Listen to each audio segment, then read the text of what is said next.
భూమి మొక్కలకి నీళ్లు పడుతూ ఉంటే గగన్ భూమి వెనకాల నిలబడి గొంతుతో సౌండ్ చేస్తూ ఉంటాడు. ఏంటి బావా, గొంతుకేమైనా అయిందా? వాటర్ తీసుకురమ్మంటావా అని భూమి అడుగుతూ ఉంటుంది. వాటర్ పైప్ని గగన్ వైపు పెడుతూ ఉంటే గగన్ ఒక్కసారిగా గెంతు పక్కకు వెళ్ళి, అది కాదు, పూరి గురించి మాట్లాడాలి అని చెప్తూ ఉంటాడు.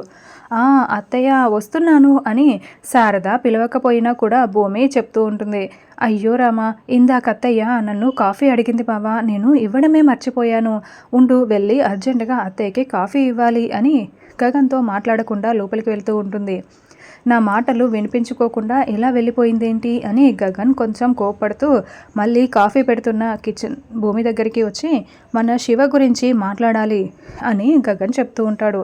ఆ, అత్తయ్య కాఫీ తీసుకొచ్చేస్తున్నా అంటూ గగన్ మాటల్ని వినిపించుకోకుండా భూమి కావాలనే కాఫీ కప్పు పట్టుకొని వెళ్తూ ఉంటే గగన్ కోపంతో అక్కడే ఉన్న కత్తి పట్టుకొని నిన్ను పొడి చేయాలని భూమి వెనకాల చెయ్యి పైకెత్తుతాడు. అప్పుడే భూమి వెనక్కి తిరిగి, ఏంటి బావా, నీకు కూడా కాఫీ కావాలా అని అడుగుతూ ఉంటుంది.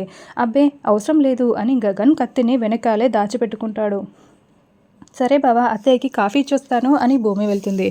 ఇక కాఫీ ఇచ్చిన తర్వాత భూమి గగన్ దగ్గరికి వచ్చి, ఏంటో పూరి శివ అని మాట్లాడుతున్నావు, ఇప్పుడు చెప్పు బావా అని అడగడంతో, పూరి శివ ఇద్దరు ఒకరిని ఒకరు ప్రేమించుకుంటున్నారు అని గగన్ చెప్పగానే భూమి చాలా షాకింగ్గా, కావాలనే షాకింగ్గా, వాళ్ళు ప్రేమించుకుంటున్నారా, నిజమా బావా అని అడుగుతూ ఉంటుంది. వాళ్ళకి పెళ్లి చేద్దాం అనుకుంటున్నాను అని గగన్ అంటూ ఉంటాడు. నాకు ఈ పెళ్ళి ఇష్టం లేదు బావా అని భూమి అంటుంది. ఏ, ఎందుకు ఇష్టం లేదు అని గగన్ అడుగుతూ ఉంటాడు. నువ్వు నన్ను డామినేట్ చేసి మీ చెల్లెలు మా తమ్ముడిని శివని డామినేట్ చేయడం నాకు అస్సలు ఇష్టం లేదు బావా అని భూమి చెప్పగానే గగన్ ఇక ఏం మాట్లాడాలా అని పక్కకు వెళ్ళి కొంచెం టెన్షన్ పడుతూ ఉంటే ఇదంతా చూస్తున్న శారద నవ్వుకుంటూ ఉంటుంది.